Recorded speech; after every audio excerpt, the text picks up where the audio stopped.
So MRC accreditation is important as we think about building confidence in the advertising industry. And so we're excited to support it.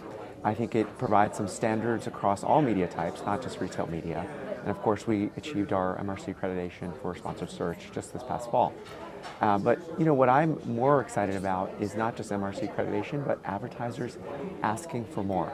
And what I mean by asking for more is for more value. And to kind of set the stage for that is things like incrementality and the value of media investment is what we're being asked for more than ever before. And in fact, this week we were excited to launch NGA, search incrementality measurement. And what that allows you to do is what is the incremental dollar that you spend on search that you get back in, right? And so our food business research showed that for every dollar you put in, you got $2.30 of ROAS. So I think search incrementality and things like that for measurement are going to be as important, if not more, as we have standards. Khurrum, also wanted to touch on the changes that you've seen in retail media networks over the past few years, particularly the idea that retail media is often framed as a lower funnel performance channel. Has that changed? That's a great question. So, retail media has evolved a lot to be really digital media. And let me kind of set the stage a bit.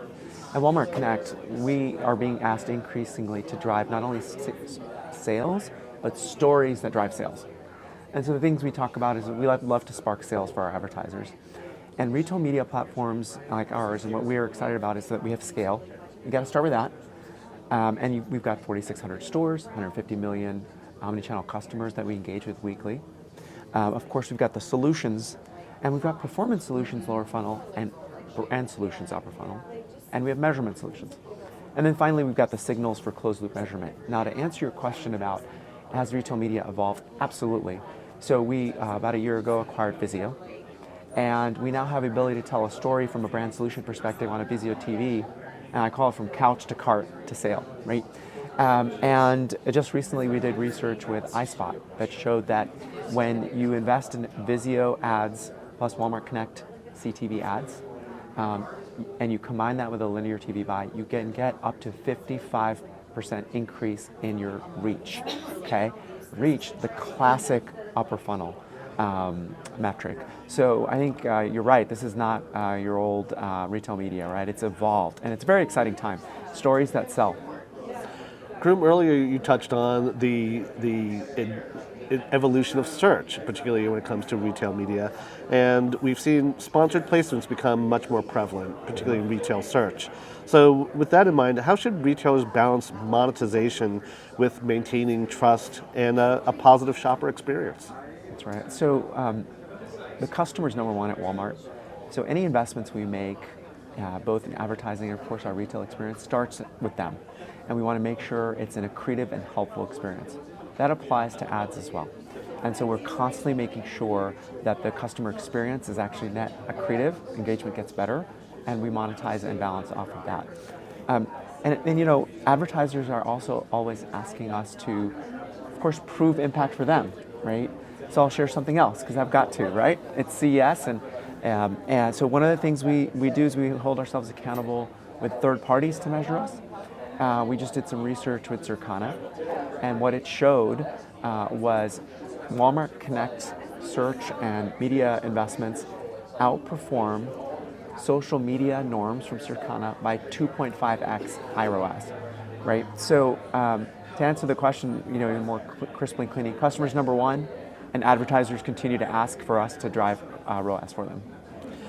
Among the other evolutions that Walmart Connect has been part of is the expansion beyond on-site to CTV, as you mentioned, as well as social and influencer partnerships. What does it take for retail data to remain effective and consistent as it moves beyond owned properties? Yeah, it's a really, really critical topic. I think the number one thing there is to have really data fidelity, security, and privacy, and work with partners that you have trusting relationships with.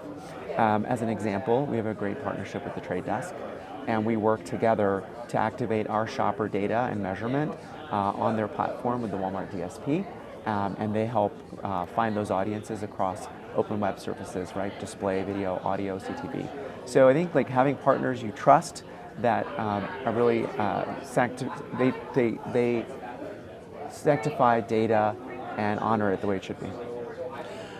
Khurrum, it's still early in the year, so we can really still look out ahead across 2026. So, with that in mind, as retail media enters its next phase of growth, what do you see as the most important area of innovation over the next few years, not just this year? Is it formats? Is it measurement, scale, or something else? Yeah, yes to all of that, but I'll pick two, especially for 26. I think the increasing need to have CTV be measurable to a sale, right? So now it's basically stories that can sell. And so we're being asked increasingly by advertisers to say, I'm pulling a story on CTV, how does that drive search on Walmart.com, and how does that convert into the stores? So I think new surfaces like CTV, and then showing that it drives sales. That's what we're about, sparking sales.